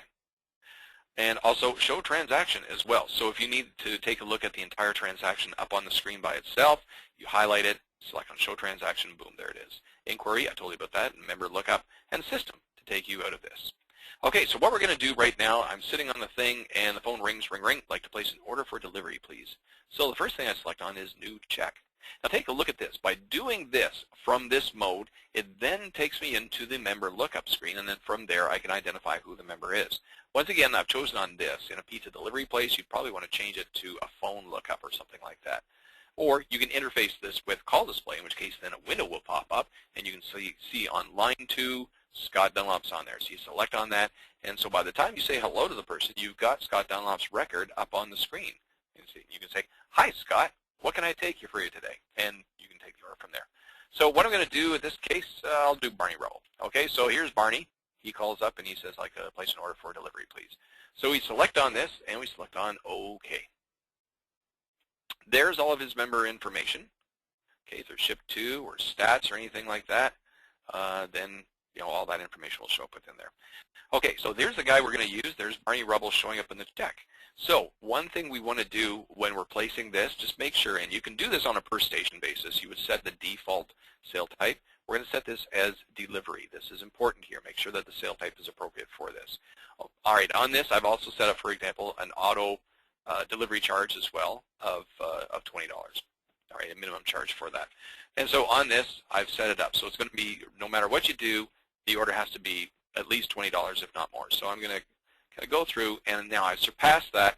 So the minimum charge is now 0, so it won't even show up on the check. And here's my order with all the stuff on it. And it is set for delivery. Now, from this point, there's a number of different things I can do. First of all, he can give me a credit card number over the phone. I can pay for it up front. He can give me a deposit, in which case I can do a partial payment and then settle the rest later on. Or it can be COD, in which case then he'll pay on demand. So what I'm going to do here, I'm just going to save the check, okay? So here it is. Here's everything printing out as well. Notice in here, I've also got the delivery information showing up. Barney Rubble, here's his address, and here's directions on how to get to his place as well. So I've got all that showing up on the slip that prints off. And now that order is now in the queue, and it's waiting. Okay, so we've got that sitting there. Phone rings again. Here, we can get off this. Okay, ring, ring, ring. I'd like to place an order for pickup. Okay, so new check, and we'll say it's Carl Cassidy. Okay, so we select on that, and here we have Carl, so I'm going to do this. Now, in this case, the sale type I'm going to change over to pickup. And Carl wants a couple of things here and a couple of things there, whatever it happens to be. And again, I can pay for this up front or just save it. I'm just going to save it just for the sake of time. So within here, I've got all of this showing up. I'm going to close this off and there, so everything's printing off. Now notice that his order does not even show up on here. The reason being is that he shows under pickups. So this way you can differentiate the deliveries from the pickups. This is how this is all handled within here. Now, coming back to this, we're waiting on Barney Rubble's orders. So within this is the delivery order. You'll see all of this information that shows up within here. And on this, total number of minutes, 2. Okay, so this is going to accumulate over a period of time, so you can see how long the order has been waiting. Now, I'm going to jump out of this. I'm going to log in as a driver. Now, as Scott the driver, well, actually, I'm Carla the driver now. So here I am, Carla the driver, and I'm now ready to pick up some orders and deliver them and so on. So you'll see within here available deliveries. And here's all of the deliveries that are available on the system, and it's filtered to sale type of delivery. So within here, I select on Barney Rubble. Okay, and there's that. Now at this point, I only have the one, so I can do driver out, and I'm ready to go. But you may have a whole selection of things on here. Also, if you have a swipe reader attached to this thing, or maybe a swipe gun, like a barcode reader gun, then if you have like a big stack of pizzas with all of the slips hanging out of where they're going and so on, and you set up barcoding for these things, you can go zip, zip, zip like that, and it will apply all of the different orders within here for your selection as well. So big time saver on that. Now within this, I also have some other information that's available down here. Add all tips, and so if there's charge tips that apply to the driver, they can select on that. They have access to your settings if there's anything in there that they need to do for cash outs and stuff like that. Billboard is available, not so much in terms of them carrying what's sold out, what's on the dessert tray, but if there's any billboard messages, they are employees and they need to have access to that information as well. Sort by time. Sort by zone. So depending on what you're doing here, and if you had all different types of orders and different zones and so on, then you can toggle between those two there. Sort by time, it'll show the oldest to the newest. And logically, that's the way they would work anyway. Also, we have transaction details. I would select on that. Here's all the items within that particular order if the driver needs to take a look at it. Coming over to the right-hand side, we have driver out, map, and available.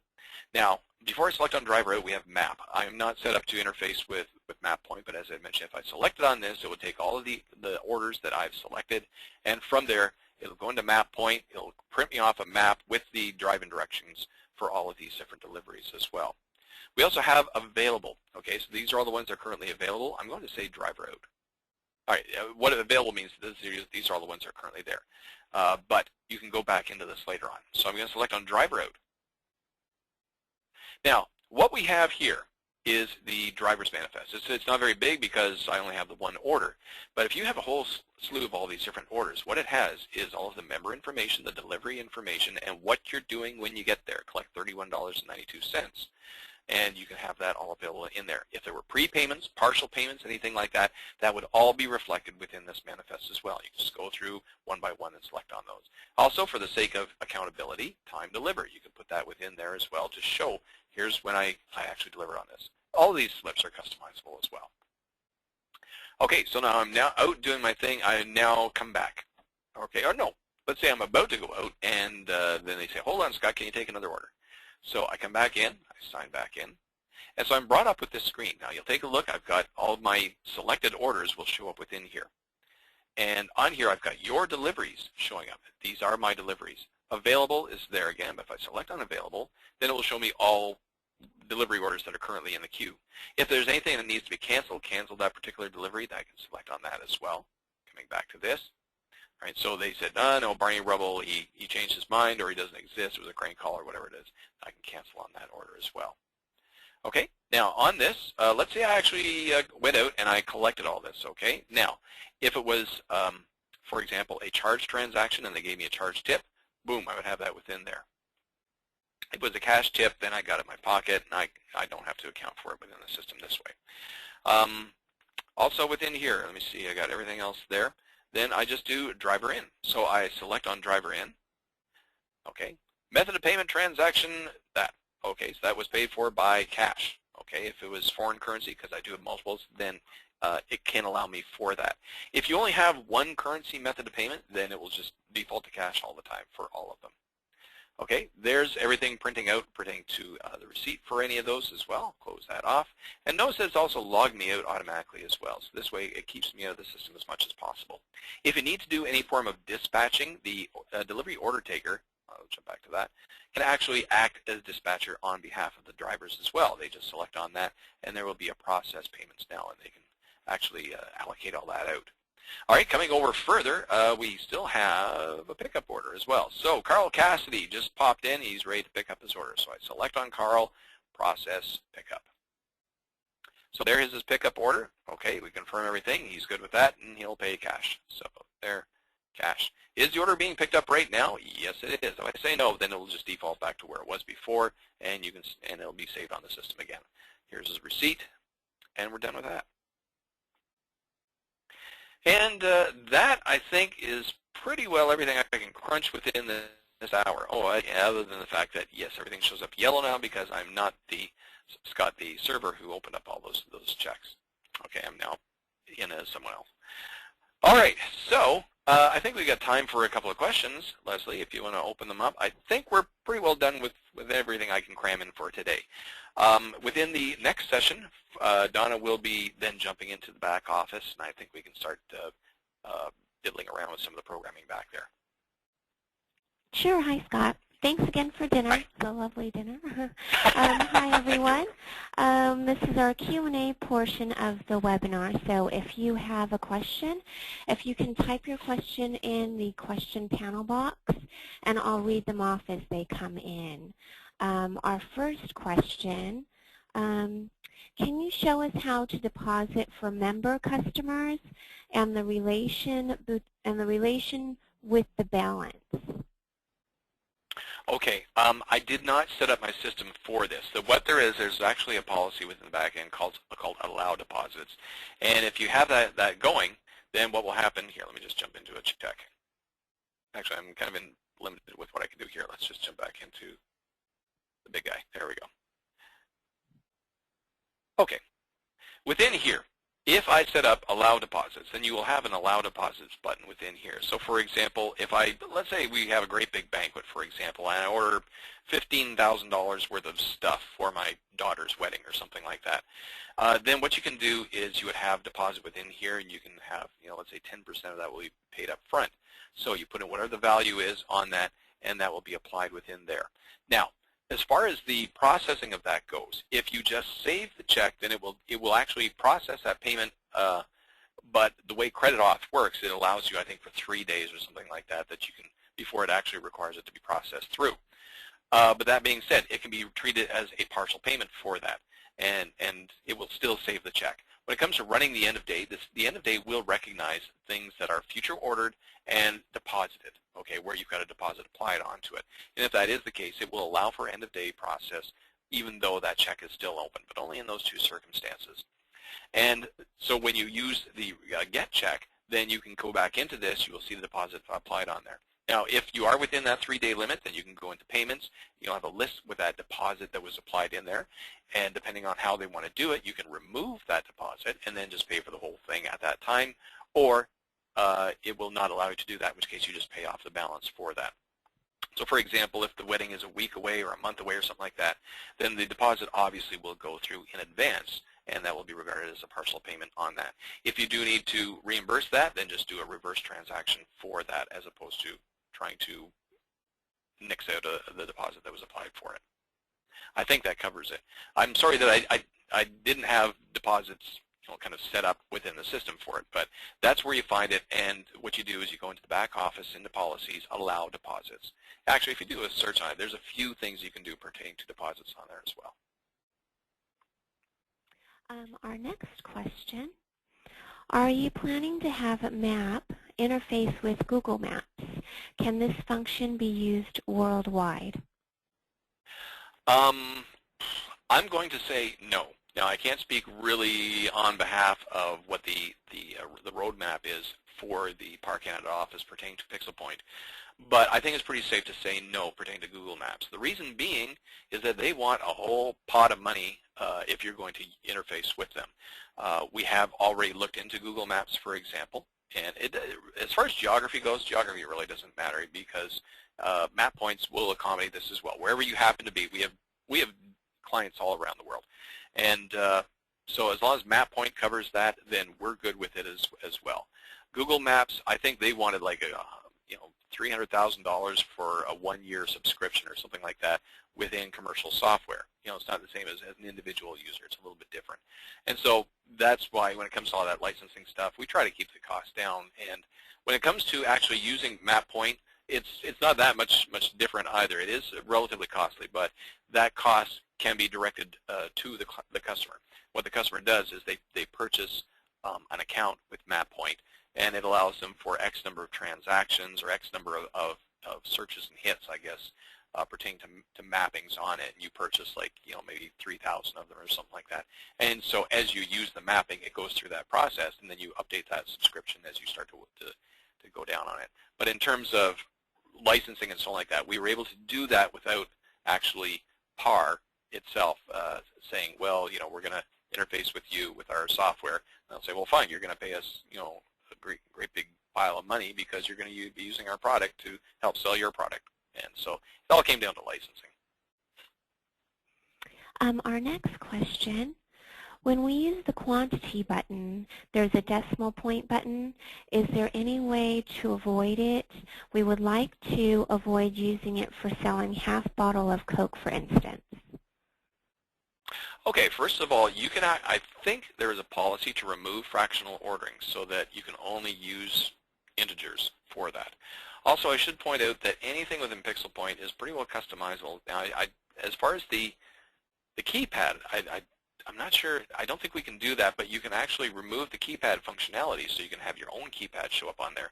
Or you can actually remove that quantity button and replace it with your own preset quantities, okay, which is another option that's available. You can create function buttons, like there's a plethora of function buttons you can create. And if, for example, if I run a donut shop and I want a quantity of 6, and a quantity of 12, and a quantity of 24, then, and I use those all the time, then you can create preset quantity buttons and just have them available there, and just get rid of that quantity altogether that way.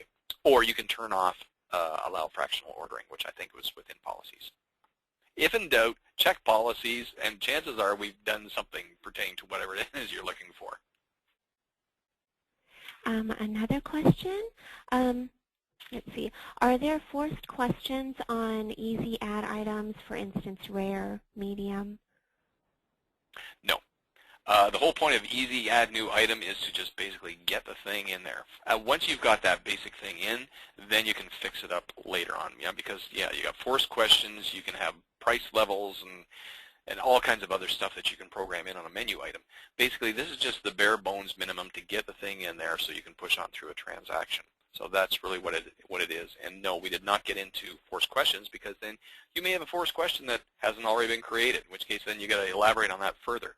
And easy add new item and then is no longer easy. So that's why we didn't do it. Our next But question, you can change it from the back end. Okay.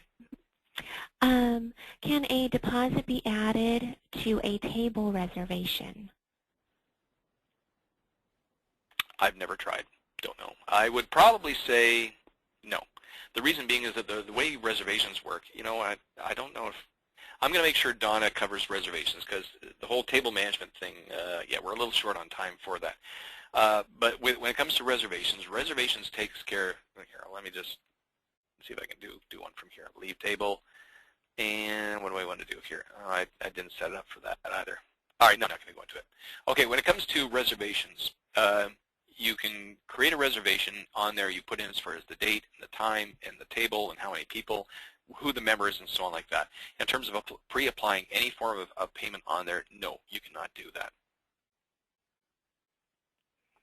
Our next question, can you have a delivery charge automatically added to a transaction for delivery?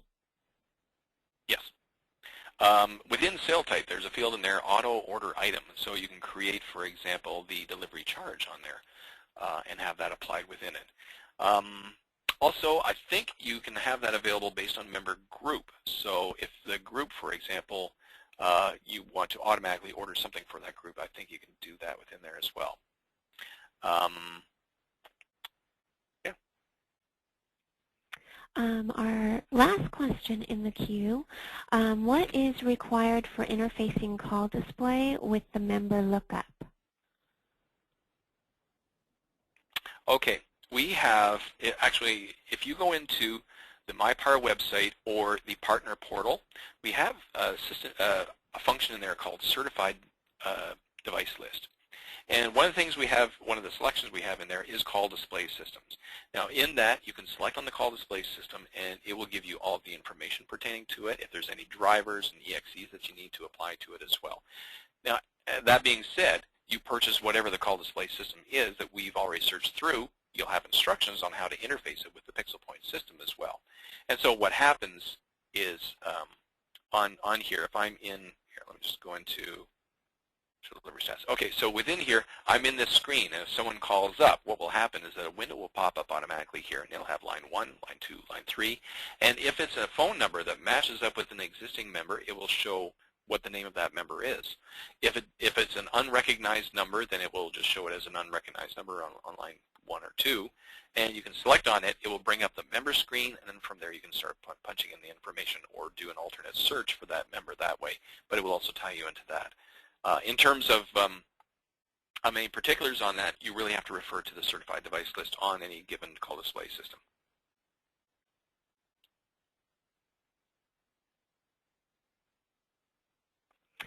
There's one other question regarding a zero tip, if that's possible. Okay. A $0 tip? Yes, actually it is. When you come up, here, let me jump out of there.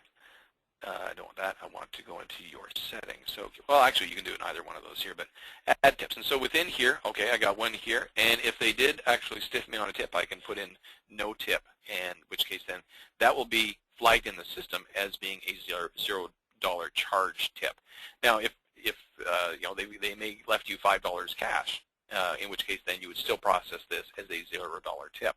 I should point out, however, that depending on your local laws as well, if you do need to declare cash tips, then you have this function here called declare cash tips, in which case then you take, you know, here's what I've got within my cash tips, and if you need to declare that, you put in the dollar value within this, and it's reflected within your cash out report. And one last question in the queue. If an order is assigned, if an order is assigned to a driver by accident, can it be transferred to another driver? Yes and no. What you can do is you can actually put it back in the queue, and then from there it will be put back on the available list, and then you can have the other driver select on it, which I think is the cancel function, because the cancel function doesn't actually void everything off, that you need a manager to actually go in and do that. So what the cancel order function will do is just put it back in the queue, and then from there allow the manager to either to 1, void it off, or 2, have someone else select it later on. Okay? And this is, we've got one more. Sorry, Scott. I think this is okay, that's fine. One last one. Okay. Are you planning to make an interface for caller ID with PBX like Asterisk? I have no idea. How's that for an answer? As far as road mapping on where we're going and what we're interfacing to and so on like that, I have no such knowledge, and I really couldn't go there even if I did have the knowledge. So just keep an eye on the certified device list. Feel free to put in a request for looking into that if it is something important. Basically, the way it works is as follows. When you do connect in and put in a feature request for something like that, then what they do, and they actually do look at all of these requests as well, and all of the enhancement requests and so on like that. And they take it very seriously, and if it's something that they say, you know what, we've got about 500 customers who all want that thing, I know that, you know, we can use it multiple times, there's lots of people who want it, then by all means, you know, they'll invest the time and the resources to develop something like that. If it's a matter of one guy with one deal to try and get a thing, if they can't do that for everyone, you know, so, and that makes sense. You know, you got to understand that. But what they will do is they will actually go through each and every one of them, and I guarantee this, that they will look at what it is you're requesting, and they will give serious consideration. Okay? All right, I think we're done for this session. Yep. All right, well, thank you very much, everyone. Thank you very much, Leslie, as well. I hope you enjoyed this session. We're going to be recording this. Well, actually, we have recorded this, and we're going to be posting this on the partner portal. So by all means, take a look in there, and it's available for your perusal at your convenience. And as we go through subsequent sessions with, when we get back to Donna Cray as well, then they will all be posted in there as well. And if she ever needs help for someone to step in again, I'll be glad to do that. All right, so take care. Have a great day, everyone. Leslie, thank you very much once again. And I'll be talking to you later. Take care. Bye-bye.